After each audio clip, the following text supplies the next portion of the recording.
Urban Meyer will be there, of course, covering it as part of the Big Noon Kickoff crew on Fox. And as always, joining us here on Wednesday to break down the week in the Big Ten. And, Coach, we have to start and focus on that game. You're so uniquely qualified to talk about it. Give people a sense who haven't been inside this rivalry, which is virtually everyone watching. What is the atmosphere like this week on Ohio State's campus and specifically inside that Woody Hayes Center? Well, I used to tell people it's an awesome week, and now I'm not so sure because the pressure's unbelievable. And all the other games are put aside, and this is one that travels with you the rest of your career, the rest of your life. And former players come back. That's all they talk about. So it's a lot of pressure on Ohio State, especially they've won the last few, and they got the Big Ten East wrapped up. They're going to Indianapolis, and their opponent is playing very well. Their opponent is hitting, they're playing the best football of the season so far. And no disrespect to other rivalries, but it just seems like this takes it up a whole nother notch. No disrespect to the Axe game or, any other rivalry that's out there, but Michigan and Ohio State seems like the players, the states, the nation all turn up a level. Yeah, no doubt about it. Well, and there's so many different components to it, Urban, but what does make this one different? Well, it's the history of it's incredible. And I grew up in the 10-year war at Bo and Woody, and it used to be called the Big Two and Little Eight, and obviously that's not the case anymore. But, it usually depended on who would win the conference championship. You had legendary coaches on both sides with Bo and Woody and incredible players throughout those generations.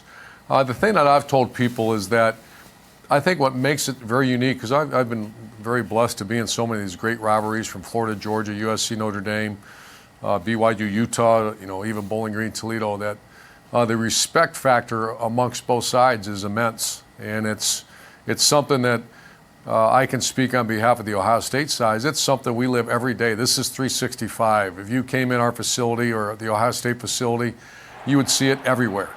Countdown clocks to great games and just the great players and great coaches that coach in this game. And so it's easy for an Ohio guy or a guy in the footprint to be recruited here and understand it. However, people from Texas, from Florida, Maryland, Jersey, where we get the players at Ohio State, they all become students of this rivalry, and it's mandated. You have to learn about it, you have to respect it, you have to appreciate it, and more than anything, you have to work it every day throughout the season. And some people say, do you really work it every day?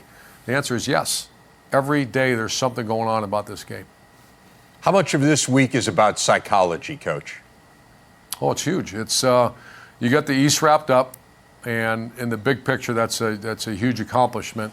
But the psychology of the most prepared, anytime you play in this game, because the talent is somewhat equated, you can throw the records out the door. It's infamous as far as the incredible underdog stories that have won the game, and you have to prepare as if this is the only game left on your schedule, knowing that you're playing for the Big Ten championship and college football playoff the next week. Coach, did you feel like the distractions were amplified or your teams were more locked in? It seems like with the spotlight on a game like this, even little things can get blown up out of proportion. How did you keep your team focused during the actual game week? Yeah, it's actually a very unique week. The students leave campus because it's Thanksgiving. We try to get our players, and Coach Day's doing the same thing. You're going to practice. All the coaches have to stay real late tonight. And then tomorrow morning is the practice and senior tackle, which is an incredible tradition at Ohio State, where all the seniors will hit the dummy, for the blocking dummy, for the last time on the practice field. And it's just a great tradition, great stuff. And then we let them go home if they're within a certain mile radius for Thanksgiving. They come back Friday, and we get on the buses and go to Ann Arbor. So it's not as bad distraction-wise because people leave. And we're Ohio State's very restrictive on what they allow, because they want to keep the players just locked and loaded. So you don't have the academic issues that you normally deal with this time of year. It's all football. It's all focus on the team up north. If you were Ryan Day, what would concern you the most this week? That darn weather coming up, I think, and the fact that the Wolverines are playing very good. I think this might be Don Brown. Got great respect for him as a D coordinator, and we've had some epic battles. And I'm not sure this isn't his best job. They have very, very good players, and some might develop into those first-round draft picks. But you look at last year's team, Rashawn Gary, Winovich, Devin Bush and some of the other players they've had over the years. This team's playing very well on defense without the same, very good players, but maybe not the first-round talent. And he's doing more scheme than he's done in the past. And I think that defensive coaching staff's doing a very good job. He's going to have to do more scheme. Flat out embarrassed last year against Ohio State. Basic crossing routes going for 50, 60 yards, and against that man coverage. I think he has thrown some more zone coverage into it and mixed it up. But, I mean, he's got to play better, especially in a rivalry game like Michigan-Ohio State. What about Jim Harbaugh, Coach? Can you put yourself in his shoes? What's his biggest challenge heading into this week?